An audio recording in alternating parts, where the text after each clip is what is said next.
자, 생체 시간이 되었습니다, 여러분들. 좀 쉬고 왔으니까 저도 좀 쉬었습니다. 자, 마지막 시간이니까 좀 힘들더라도 기운을 내서 집중해 봤으면 좋겠다는 생각을 해봅니다.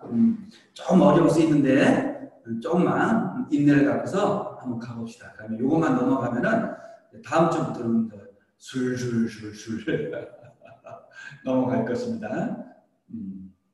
자, 지난번 둘째 시간에 이제 계약에 대해서 좀 설명하면서 계약의 종류에 있고 그 중에서 가장 강조했던 것이 전형계약과 비전형계약이 있고 그 다음에 이제 쌍무계약과 편무계약에 대해서 이렇게 설명을 했을 거예요. 이번 시간에는 계약의 유형으로서 또 하나 문제되는 그 유상계약과 무상계약에 대해서 설명을 드릴게요. 여러분들 유상은 뭐 대가가 있다는 거예요. 그런 뜻이겠죠.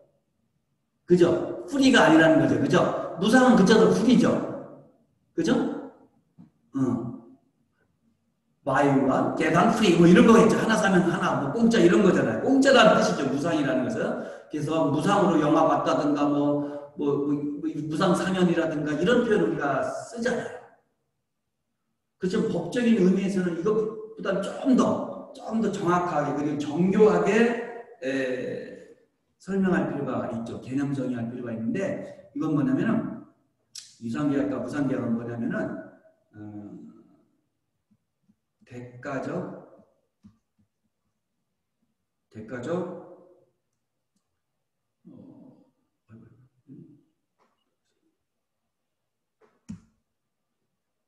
죄송합니다. 대가적 계속 보이네. 돌리니까 그러는구나. 예, 대가적 출연 유무입니다.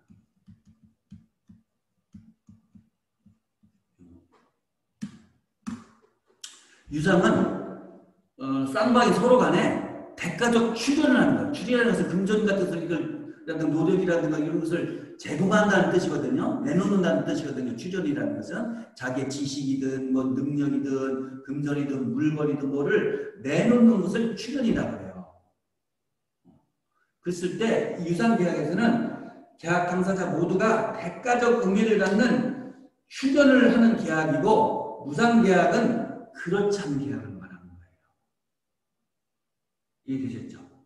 이것이 바로 유상계약과 이제 무상계약이 되는 거예요. 그러니까 쌍무계약과 편무계약도 쌍방이 대가적 채무냐 그렇지 않느냐에 따라서 구별한다고 했잖아요. 그러면 유상과 무상이 쌍무와 편무하고는 어떻게 될 것이냐, 즉 유상이 쌍무와 같은 것이고 편무가 무상이랑 같은 것이냐 라고 생각할 수밖에 없는 거예요. 이 구별이 실은 굉장히 어려워요. 그런데 좀 그냥 관념적으로 얘기한다면 유상은 법률행위 성립부터 효과 발생 끝까지 이행 단계에 있어서까지 모든 관계에 있어서 어떤 의미든 간에 쌍방 간에 출연이 있으면 유상계약에 보는 것이고 그것이 없으면 무상계약에 보는 거예요. 즉 유상계약은 계약의 성립부터 이행 과정 전 과정에 있어서 출연을 했느냐 안 했느냐를 따지는 거예요. 그에 비해서 쌍무와 편무는 계약 성립부터 따지는 것이 아니라 계약이 성립된 이후에 법률 효과의 발생 채권 채무잖아요. 그 채권 채무가 대가적 채무를 갖고 있느냐 그렇지 않느냐에 따라 달라지는 거예요.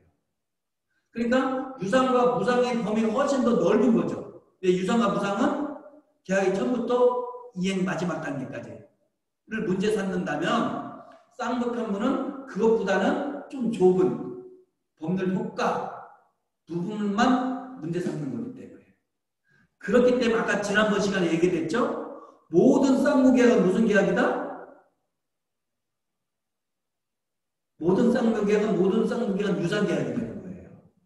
그러나 유상계약이라 해서 모두가 쌍무계약이 되는 건 아닌 거예요. 이해되셨죠? 자, 아까 전형계약 중에서 매매, 도급, 교환 뭐 이런 것들 있잖아요. 그죠?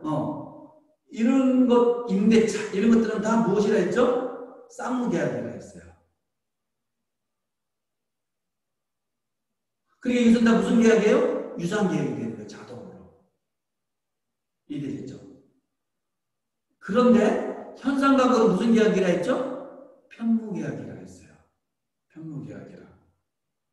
그러니까 이것은 유상일까요? 무상일까요? 아까 계약이 이 특정한 범위를 잠금으로 인해서 계약이 성립되고 그에 따라서 채무는 누구만 진댔죠? 현상 강고자만이 진다 했잖아요. 대가를 지급할 의무가. 잡은 사람은 아무런 의무가 없잖아요. 그래서 편무계약이라 했잖아요. 그러니까 이 현상 강고는 편무계약이지만 유상계약일까요? 무상계약일까요? 무상계약이라고 생각할 여지도 있겠죠. 그런데 유상, 무상을 가르는 기준은 무엇이랬죠? 법률 효과로서의 채권 채무만이 아니라 계약의 전 단계가 있잖아요. 성립 과정부터 따진다 했잖아요. 그런데 성립 과정에서 현상 강구에 응한 자는 어떤 범위를 잡는 노력을 했잖아요. 수고를 들였잖아요. 그러니까 출연을 한 거예요? 출연을 안 한 거예요? 출연이 있었던 거잖아요. 그리고 또 현상 강구자도 법인을 잡은 사람에게 1,000만 원을 줘야 되니까 출연이 있었던 거잖아요. 그냥 무슨 계약이에요? 편무계약이지만 무슨 계약이다? 유상계약이 되는 거예요. 그렇지만 유상계약이지만 쌍무계약은 아닌 거죠. 그러니까 쌍무계약은 모두가 무슨 계약이다? 유상계약에 포함되지만 유상계약이라 해서 다 쌍무계약은 아닌 거예요. 그 전형적인 모습이 바로 지금 설명드렸던 현상광고인 거예요. 현상광고는 유상이에요? 무상이에요? 유상이라 했잖아요. 서로 출연을 다 하잖아요. 대가적으로. 그죠? 범인을 잡는 행위를 했고 그 다음에 어떻게 되죠? 대가를 지급하는 거니까. 금원을 지급하는 거니까. 그러니까 유상계약은 맞죠. 그런데 채무는 한쪽만 지는 거잖아요. 돈을 지급할. 누구만? 현상가고자만. 그러니까 무슨 계약이다? 쌍무계약이 아닌 무슨 계약이다? 편무계약이 된다는 것이죠. 그러니까 유상계약이지만 무슨 계약이 될 수 있다? 편무계약이 될 수도 있는 거예요. 그러니까 다시 말하면 쌍무계약은 100% 무슨 계약이다? 유상계약이다.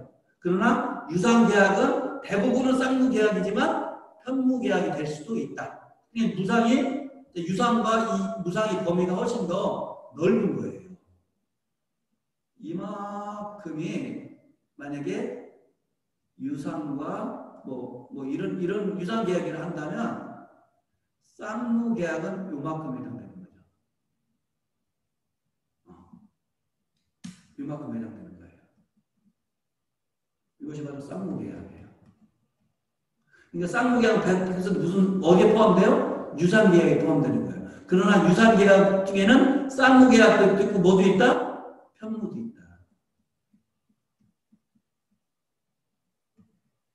이것이 쌍무고 이 빈 공간이 편무가 되는 거죠. 이 예를 들어서 현상가무가 있다 이렇게 볼 수 있는 거예요.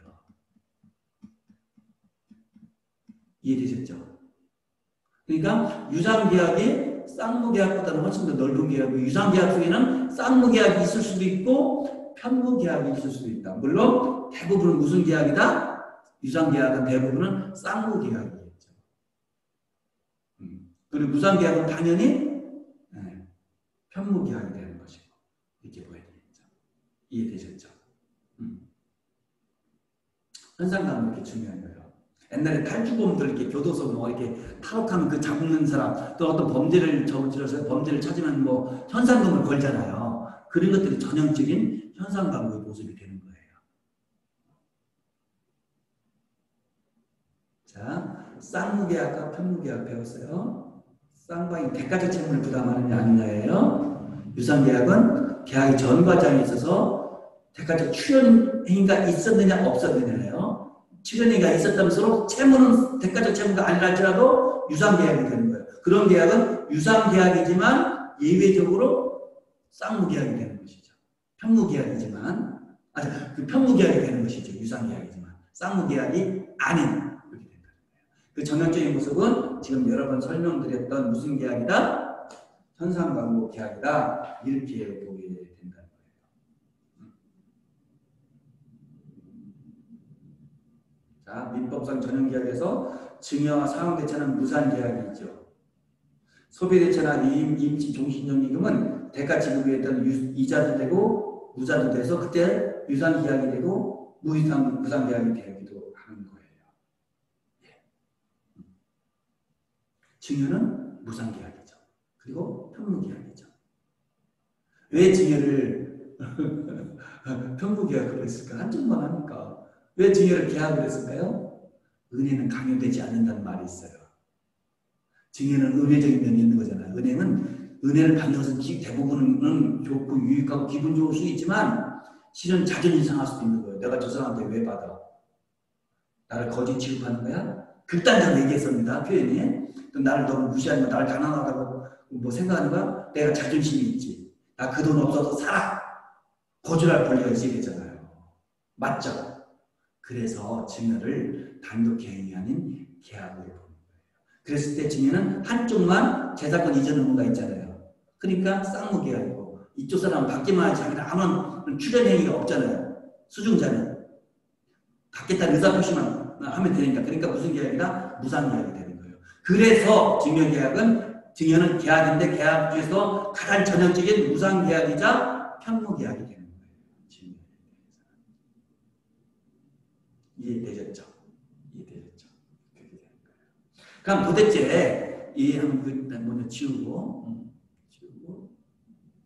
이 무상계약과 유상계약을 굳이 나눈 이유가 뭐냐가 핵심 쟁점이 되는 거예요. 그랬을 때 두 가지가 있어요. 하나는 유상계약 중에서 우리가 매매가 유상계약이라 배웠잖아요. 쌍무계약이고 이 매매에 관계되는 규정은 매매 이외의 유상계약, 교환, 임대차 이런 거에 대해서 준용하도록 되어 있어요. 매매에 관한 규정이. 그 중에서도 이제 담보 책임이라고 해서 매매에 물건을 판 사람은 매매에 대한 담보 책임을 지거든요. 물건이 하자라든가 권리가 하자 있는 거에 대해서 담보 책임을 져서 완전한 물건을 저주에 넘겨줘야 되고 완전한 권리를 넘겨줄 의무가 있어요. 그런 규정들이 다 매매 이외의 다른 유상계약, 교환이라든가 이런 데에 적용된다고 보는 거예요. 그래서 유상계약이냐 무상계약이냐를 구별할 필요성이 여기서 생기는 거예요. 무슨 필요성? 구별 필요성이. 이렇게 되는 거예요. 두 번째 필요성은 뭐냐? 첫째 필요성은 유상계약 중에서 매매에 관한 규정은 다른 모든 유상계약에 원칙적으로 준용된다. 이것 때문에 구별 필요성이 생기는 것이고, 두 번째는 계약관계의 구속에서 벗어나는 거예요.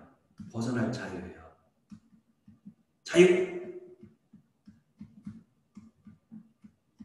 자유가 되는 거예요. 이게 무슨 뜻이냐면 계약을 체결하잖아요. 학생 여러분. 그럼 계약은 지켜야 되는 거예요. 그걸 못 지키면 채무불이행이 돼서 손해배상을 물어주기도 하고 책임 추궁을 당하기도 하는 거예요.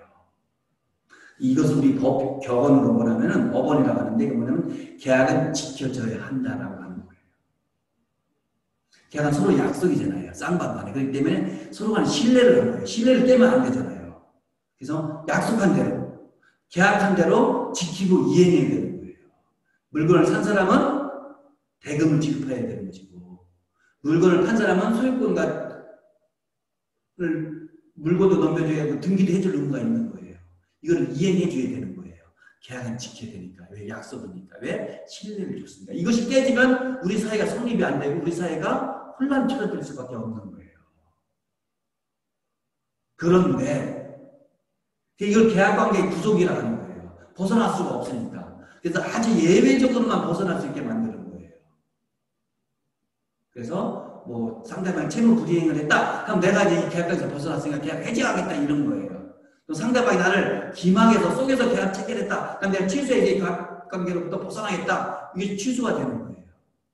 이런 아주 예외적인 경우에만 계약관계의 구속으로부터 벗어날 수 있고 그런 것이 해당되지 않으면 원칙적으로 계약관계에서 구속을 당하기 때문에 계약한 대로 이행을 해줄 의무가 발생하게 됩니다.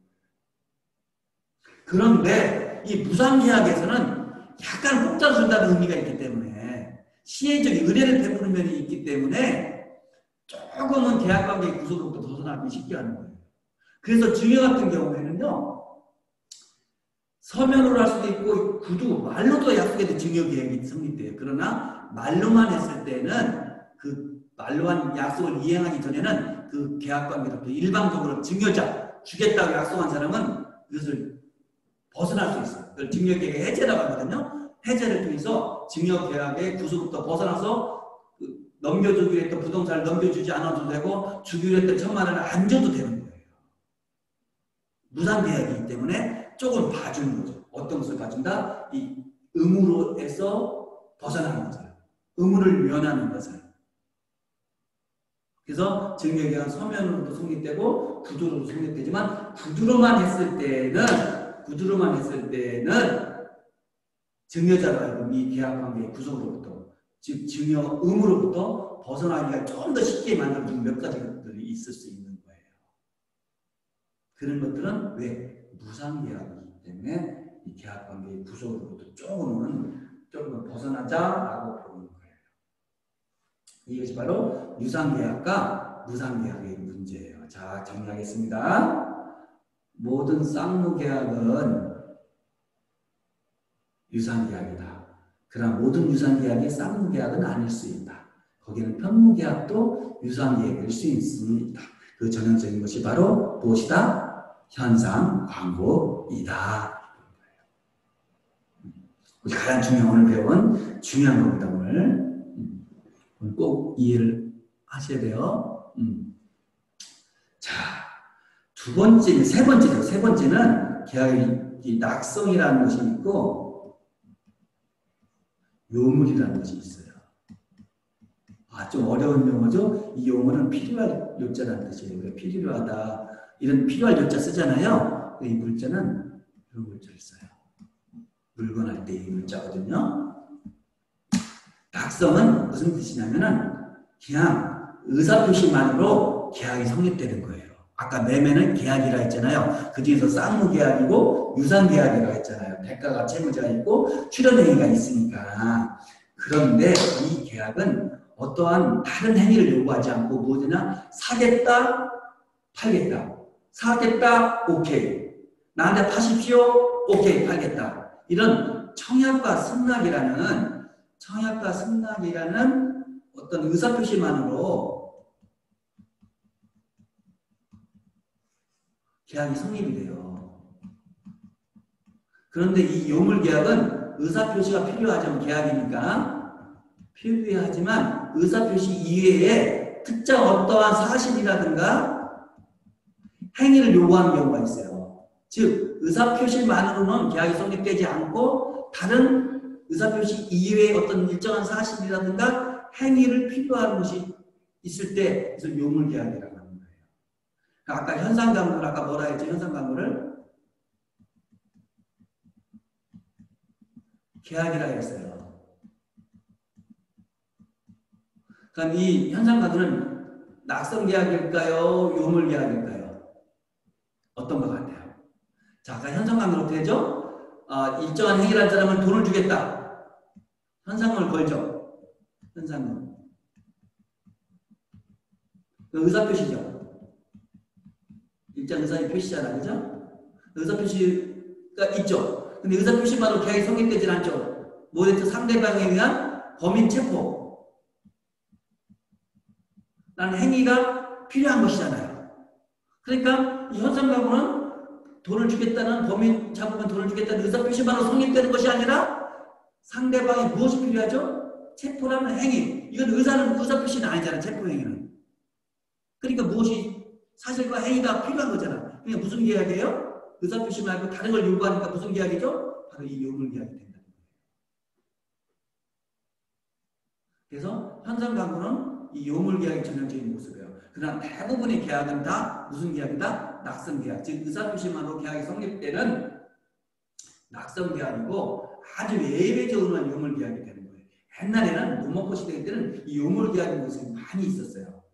그러나 지금은 대부분은 낙성계약이고 현상광고만이 요물계약이다 라고 일반적으로 전형계약 속에서는 인정이 되는 거예요. 이거 좀 쉽죠? 좀 쉽죠? 그래서 다시 한번 띄우고 네, 지워졌어요. 그 다음에 또 이제 구별해서 요식계약과 불요식이라는 것이 있어요.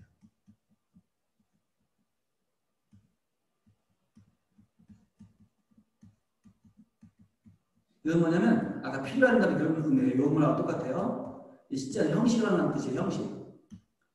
불요식은 그 반대 아니 문자 써서 형식을 요구하느냐 형식을 요구하지 않는 계약이냐 차이 있잖아요. 많은 계약은 불요식 계약이에요. 많은 계약은. 매매계약, 실은 매매계약 작성하지 않아도요. 우리 매매계약서 쓰잖아요. 매매계약 쓰지 않아도 얼마든지 매매계약은 성립되는 거예요. 형식을 필요하지 않는 거예요.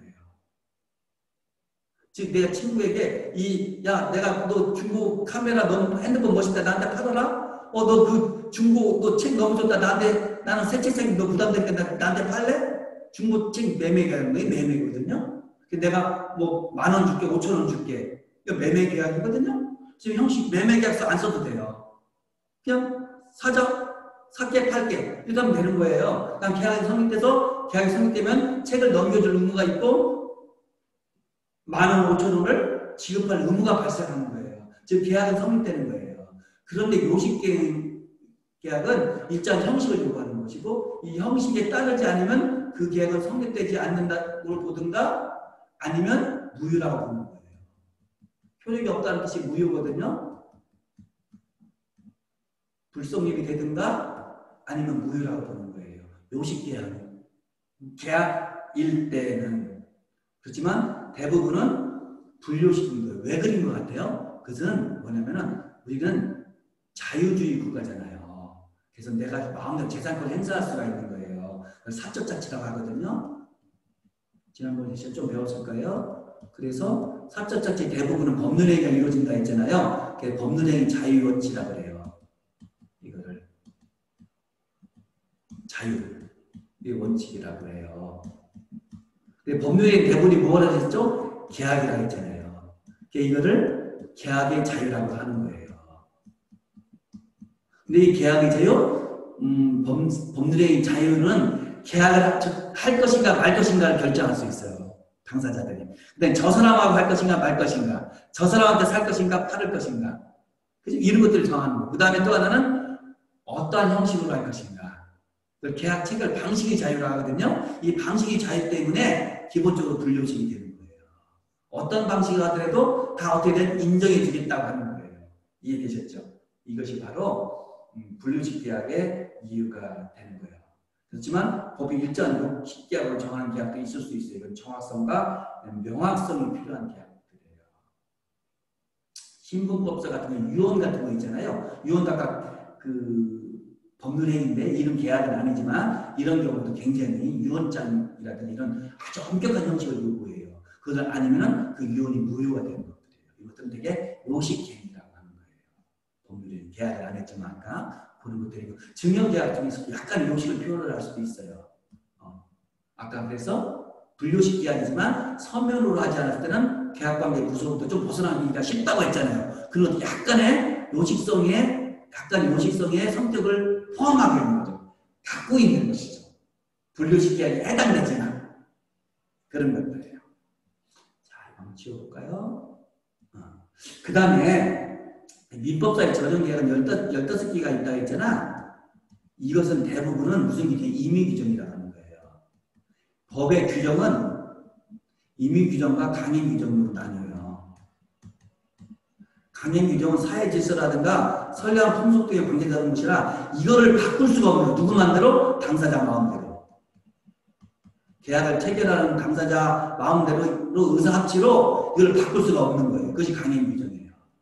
임의규정은 당사자가 합의만 하면 의사만 합치되면은 이 법에 있는 강행 임의규정을 바꿀 수 있고 자기들 마음대로 계약을 체결할 수 있는 거예요. 임의규정과 다르게 할 수 있는 거예요. 그런데 민법의 규정 대부분은 전형 규정이고 아주 아까 설명했듯이 꼭 보호할 필요가 있고 바꿀 당사자 합의만으로 당사자 의사의 합치만은 바꾸게 해서는 안 된다. 왜? 사회 질서에 관계되는 거니까. 왜? 선량한 풍속에 관계되는 거니까. 이것을 바꾸면은 우리 질서가 무너지니까 선량한 풍속이 깨지니까 하는 것들은 강행규정인 거예요. 대부분은 임의규정인데 임대차 같은 경우에서 예를 들어서 임차인을 보호하기 위해서 임대기간 2년으로 한다. 당사자끼리 1년으로 했다. 합의했다. 임차인, 임대인 모두 합의했다 해도 그건 무효가 되는 거예요. 왜? 그걸 강행규정으로 보기 때문에. 왜? 임차인 보호를 위한 것은 사회 질서에 해당되는 것이다 라고 보는 거예요. 여러분 최근에 이제 임차인 계약갱신 청구권 있잖아요. 2년 만체더라도 한 번 더 연장할 수 있다고 했잖아요. 이런 것도 계약갱신 청구를 행사하지 않겠다. 이것도 당사자 합의할 수 있지만 합의는 무효가 되는 거예요. 왜? 강행 규정에 위배되기 때문에. 왜? 임차인 보호를 위한 것이고 이것은 사회 질서에 해당된다고 보는 거예요. 그래서 강행 규정은 당사자 임의로 바꿀 수가 없는 거예요. 아무리 합의하더라도. 전형계약 임의 규정, 당사자가 합의하면 법의 규정, 이런 규정이 있지만 그 규정을 적용을 배제시킬 수 있어요. 이해되셨죠? 이런 것들이 바로 임의규정이 되는 거예요. 이해되셨죠? 이것이 바로 민법상의 전형계약의 임의규정과 강행규정의 문제. 이것도 굉장히 중요한 겁니다. 실은. 그 다음에 마지막으로 이 민법상 15개 전형계약은 몇 가지 유형으로 나눌 수 있어요. 이건 굉장히 현실성으로 도움이 돼요. 물론 매매형이 있어요. 재산권을 넘겨주는 거예요. 재산권 이전형이에요. 이전형. 또 하나는 대차형이 있어요. 빌리고 빌려주는 거예요. 빌리는 거예요. 세 번째는 노무 공급형이 있어요. 노동을 제공하는 거예요. 일을 제공하는 노무 공급형이라고 하는 거예요. 네 번째는 단체를 만들어주는 것이에요. 단체 만드는 거. 이건 단체 만드는 수준에 법인이라 했잖아요. 법인까지는 안 가지만 공동목적이 있는 것이 있다고 했죠. 2인 이상 상호 출자해서 공동목적을 달성하기 위해서 단체를 결성하는 거, 그게 바로 조합이잖아요. 조합도 계약이거든요. 여기에 해당되는 거예요. 기타 또 몇 가지가 있는데 가장 중요한 것은 이 네 가지예요. 그 중에서도 저 중에서 이 세 가지예요. 그러니까 매매형이 어떻게 있으면 매매계약이 해당되는 거예요. 재산권이 넘어가기 때문에. 그 다음에 증여도 재산권이 넘기는 거잖아요. 그 다음에 교환. 또 서로 주고받는 거잖아요. 내가 A를 주고 나는 B를 받는 거죠. 그러니까 교환도 재산권이 넘겨져진 거잖아요. 이게 매매형이라고 하는 거예요. 대차형 빌리고 빌려주는 거가 있어요. 여기는 돈을 빌려주는 소비대차. 물건을 사용하라고 빌려준 임대차. 공짜로 사용하라는 사용대차. 뭐 이런 것들이 있을 수 있는 거예요. 노무 공급형은 무엇이 있냐면요. 일을 제공하는 거예요. 그렇기 때문에 여기서는 고용계약. 취직하는 거 있잖아요. 고용계약. 그 다음에 일을 맡기는 위임. 변호사들한테 일 맡기는 것은 위임이거든요. 의사한테 치료 맡기는 것도 위임에 해당돼요. 이런 데 되게 위임계약에 해당되죠. 출판되다가 책 출판되는 것도 되게 위임되는데 도구를 볼 수도 있지만 그 다음에 도구. 일 맡기는 건설도구 있잖아요. 나한테 집안채 저달라든가 아파트한테 지라든가 뭐 이런 것들 있잖아요. 그런 것들은 되게 노무가 포함되기 때문에 노무를 공급하는 필요가 있기 때문에 노무 공급형으로 보는 거예요. 그 다음에 또 여기가 또한 물건을 보관하는 데서 뭐 인치로 보기도 해요. 지금 중요한 것이 이 매매형, 대체형, 노무급형으로 나눌 수 있고 매매형은 매매, 증여, 교환 등이 해당된다. 대체형에는 뭐 소비대차, 임대차, 사용대차 이런 것이 해당된다. 노무공급형에는 고용, 이임, 도구, 뭐 여행계약, 여행계약도 여기 해당되거든요. 아까 설명했죠? 여행계약도 계약에 포함됐다. 전용계약에 이렇게 되는 것이죠. 이런 것들이 노무공급형에 해당되고 단체를 결성하는 것은 이제 조합에 해당된다고 보겠죠. 이런 것들을 여러분들이 이해하시면은 조금 편해요. 상식적으로도 아주 상식이 있는 교양이 될 수도 있죠. 자, 오늘 여러분들 3시간 강의 동안에 수고 많았습니다. 어려운 거 이해하시느라고 힘드셨죠? 그러나 제가 모두에 말씀드렸듯이 처음에 말씀드린 바와 같이 조금 어렵지만 필요해요. 그래서 제가 우리 교양민법에게는 조금 어려워도 강의를 한 이유가 거기에 있어요. 여러분의 도움이 되니까.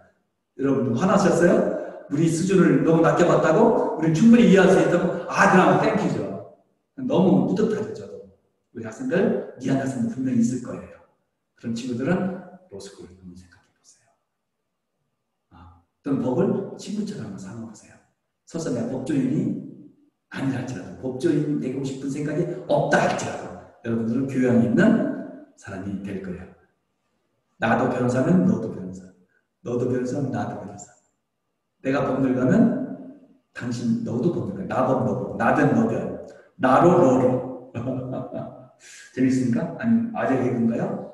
잘 모르겠어요. 저도 나이가 먹어서 여러분들하고 제대로 소통 못할 수 있으니까 아무튼 저로서는 여러분이 이 강의가 유익했으면 좋겠어요. 그리고 저는 유익할 거라고 확신을 해요. 제 개인적인 입장에서는. 지우고 오늘 처음으로 한번 전자출판 사용해 봤어요. 우리 학생 여러분들 조금 불편할 수 있을지도 모르겠어요. 그렇지만 이 전자출판 사용하니까 아무래도 제 강의를 이해하기가 조금 쉬울 것 같아요. 아닌가요? 제가 볼 때는 그래요. 그래서 도움이 되면은 제가 계속 사용하겠습니다. 저도 이제 사용하다 보면은 조금씩 늘겠죠. 뭐, 그죠? 지금은 좀 어떤 때는 당황스럽기도 하고 뭐 그러네요. 막히기도 하는데 조금 사용하다 보면 늘기 때문에 계속 사용할 예정입니다. 자, 3주차 강의 이것으로서 모두 마치도록 하겠습니다. 강의 수고하셨습니다. 이 강의한 프린트에서 꼭 함께 보십시오. 어렵더라도 자 다음 주 4주차 강의 때 여러분들 만나보도록 하겠습니다. 고맙습니다. 수고하셨습니다.